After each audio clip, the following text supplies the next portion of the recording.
like a little bit of a show and tell. So I'm a licensed home inspector, do general home inspections, and generally, you know, during the home inspection time, you know, people want other sort of services, but regarding the home inspections in general, I've been doing the home inspections since 2016, do residential properties, commercial properties. I've done residential homes up to $2.7 million. Done horse farms, like in Columbia Station, where there were several barns, there were a couple houses on the estate, and that was a multi-million-dollar estate, and I was there pretty much all day. But I'll do anything from, like I said, you know, large horse farms, commercial building, light commercial buildings. I'm not doing like forklifts and booms and cranes and things like that, but the buildings themselves, I'll inspect. And then with that said, you know, we'll go all the way down to like 1,000-foot, you know, Cape Cod and Garfield Heights or Maple Heights, or, you know, like an investment property, or, you know, someone that's purchasing the home to live in. But my point of what I'm saying is large homes, large estates, like commercial buildings, all the way down to, you know, small little, smaller homes. And then generally, like, one thing I like about home inspections is it kind of keeps me in shape. We're always walking roofs or crawling through crawl spaces, or generally going to the areas that of the home that a homeowner is not going to visit for the next 25 or 30 years. And you know, that's generally where you're going to find stuff.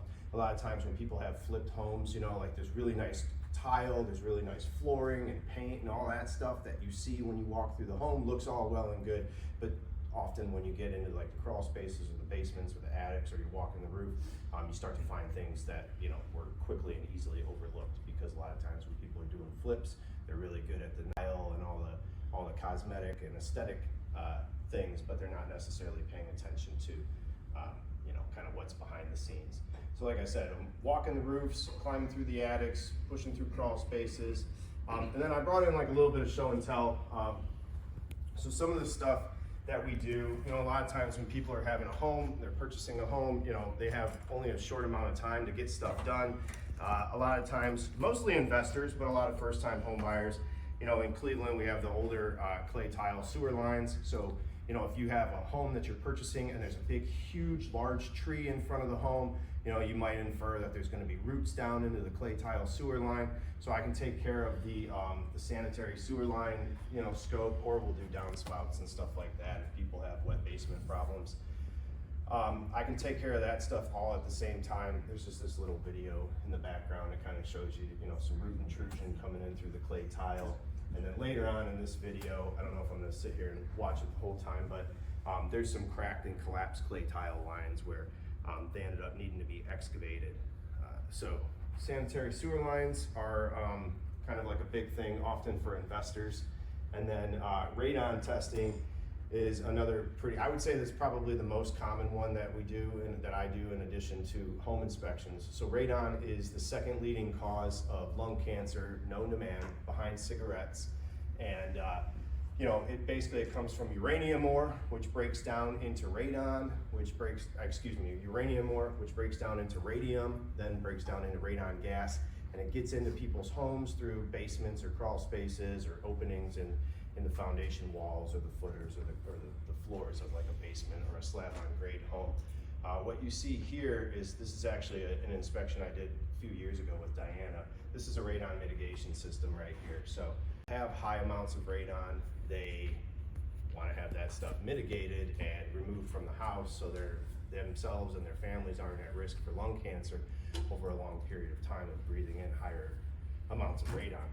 Radon is odorless, colorless, tasteless. You know, it's not like carbon monoxide, because carbon monoxide will kill you quickly and instantly, you know, within a short amount of time. Whereas radon, you have to breathe it in for, you know, several years or a long, you know, chronic exposure amount of time before radon really will contract lung cancer. However, this is a mitigation system which was installed on a home that tested high for radon. And while it is colorless, odorless, and tasteless, I just want to give you, there is something you can do. They make what's called a cloud chamber, which is just basically an acrylic box. And this is on a bed in a home that it's in a basement on a bed. The home had 100 picocuries of radon per liter of air. And the EPA, radioactive. The EPA action level is 4. So this home right here, this is 100. So you're looking at, what is this, 25 times the EPA action level. But the radon has these small little micro explosions that go off, and they leave decay products like polonium and bismuth and lead, and that stuff gets in the tissue of your lungs, and over a long period of time will start to contract lung cancer. I thought this video was really cool because a lot of people, myself included, for several years, I really didn't take radon very seriously.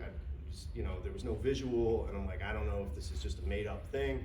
Of course, I'm testing for it, and I'm licensed for it in Ohio, but I felt like this video really gives you something that you can see, and so you can understand that radon it's a radioactive gas that's exploding, and inside of your lungs, when that happens, lung tissue. So the radon, like I was saying, is probably the second most common, say, additional service that I offer, in addition to the general home inspection.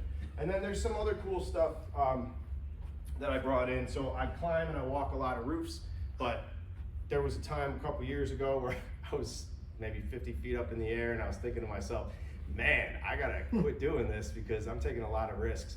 I still walk every single roof that I can, but I just have a little DJI drone here that I use in addition. I walk every roof that I can, but if there's an area of the roof that I can't see because maybe the slope is too steep, or like the homes on the west side of Cleveland where they're 3 stories high and you can't get a ladder up that high, at least not easily because they're so close together, it's very easy to just throw a drone up there. So I have my Part 107 commercial license for flying the drones, and it's just one of those nice little additional things. I don't charge for the drones or anything, but it allows me to be more complete and more thorough, and probably save myself or save my life a little bit over a long period of time. So these are some of the things I brought in addition to the typical tools that I have on my tool belt, like moisture meters and cordless screwdrivers and things like that. I didn't bring the moisture meters in, but they're really cool, because when I'm down in a finished basement, not only am I looking for visual dampness on finished walls or paneling or drywall, but I can actually run moisture meters along the walls, and they'll tell me if there's any sort of moisture that gets picked up behind the walls. So it's just it's not like x-ray vision, but it's just another little tool in my tool belt that allows me to be a little more thorough. So one other thing that I really wanted to talk about is I started a monthly home maintenance newsletter, and I offer this now. I literally just started it last month. That some of you would be so kind to scan the QR code either up here or out there in the lobby with the snacks and stuff. There's a QR code.